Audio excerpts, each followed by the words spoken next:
first give me your initial reaction to this week's primary election, and were you surprised by any of the results? No, well, my first reaction was that it's very humbling. I mean, it's always humbling to win an election, in this case, to come in first.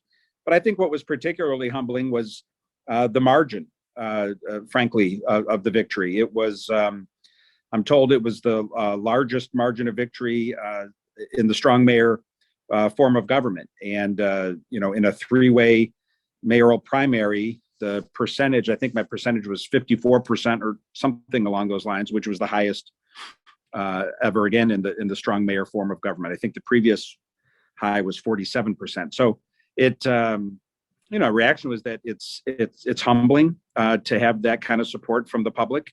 And I think what it shows is that people, think we're making progress in this city. Now, goodness knows we're not perfect. There is no perfect city, and we still have a number of challenges and a lot of work to do. But I think the result of the election is an indication that people think we're making progress. We're fixing more roads than we ever have before. We're adding to the size of the police force after over a decade of decline. We're winning awards for economic development that the city has never won before. Earlier this year, we won the Governor's Cup as the #1 city in the country for new business investment. Our budget is in a better place than it's ever been before.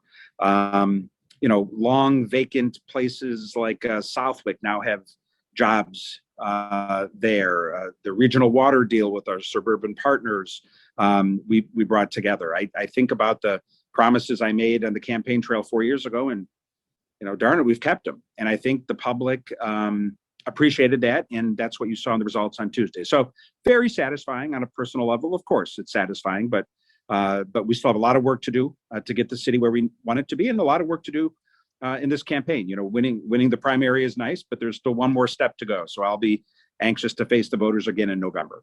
What are your expectations for the November election?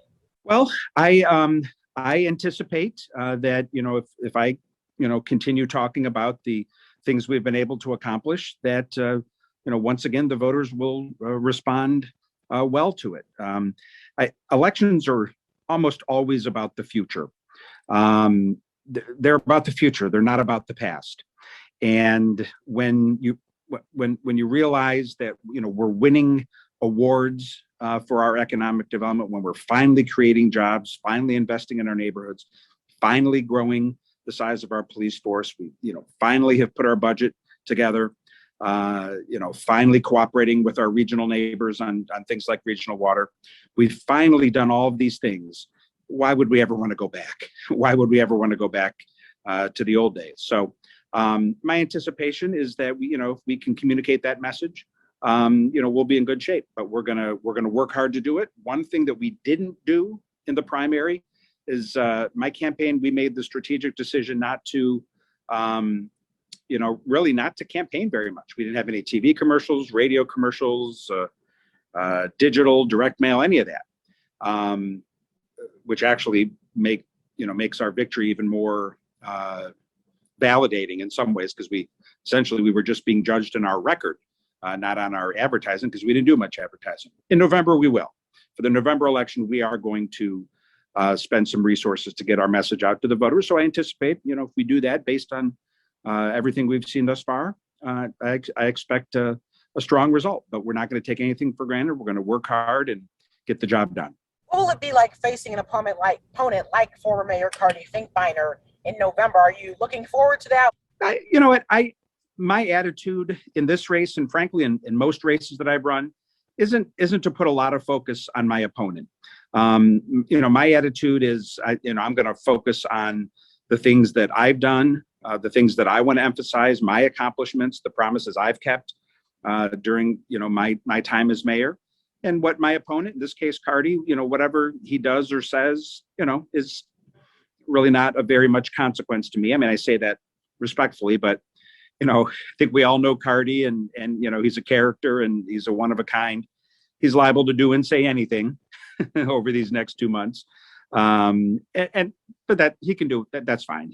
I'm not going to, frankly, I really don't plan to pay much attention to him. And again, that's said with all respect.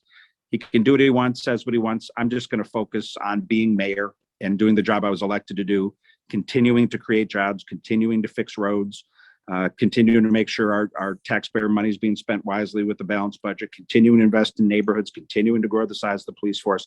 That's what got us to this strong position we're in now. I'm going to keep doing those things. And, Carty, again, he's liable to do or say anything. It's not going to be much consequence to me. I'm just going to kind of focus on the things I need to do, and and we'll go from there. So, but I know Carty. I like Carty. He and I have worked together in the past on a number of issues, and I hope that when this is over during my next term, we'll be able to work together again. It's. I don't know if I'll say I'll enjoy campaigning against him or not enjoy campaigning. I really think we're going to be kind of in two different worlds. So I'm going to be doing my thing and he'll be doing his thing, and we actually might not interact as much as people think. So we'll see how it goes. Playing devil's advocate here, why would voters not want to choose someone different? Why would they want to stay with the Kapszukiewicz administration? Why would they want to stay? It's because I think most Toledoans are happy with the direction of the city. I think most Toledoans know that we're making progress. I think it is undeniably the case that we're in a better, that the city is better off today than it was 4 years ago. But the first thing that people ask themselves when there's an election involving an incumbent is, do we want to change? Do we want to fire this person? And my sense is that people haven't reached, people aren't there. I don't think people feel that way, or at least that's not my sense. And based on the results of the election we had this week, that's absolutely not the sense. I think there is a general optimism in Toledo, in a sense that things are headed the right direction, that we've made progress, and we're winning economic development awards we've never won before, and we're adding to the police force after a decade of decline, and we're fixing more roads than ever before, and our budget's in a better place, and we're doing things like building a new Wayman Palmer YMCA to help neighborhoods that need it.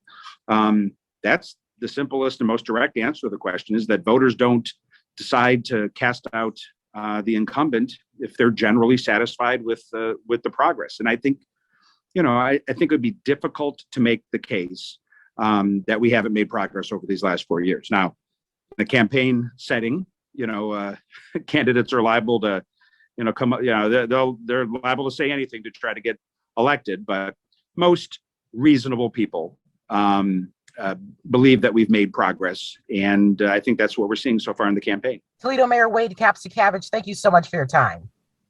All right. Thank you.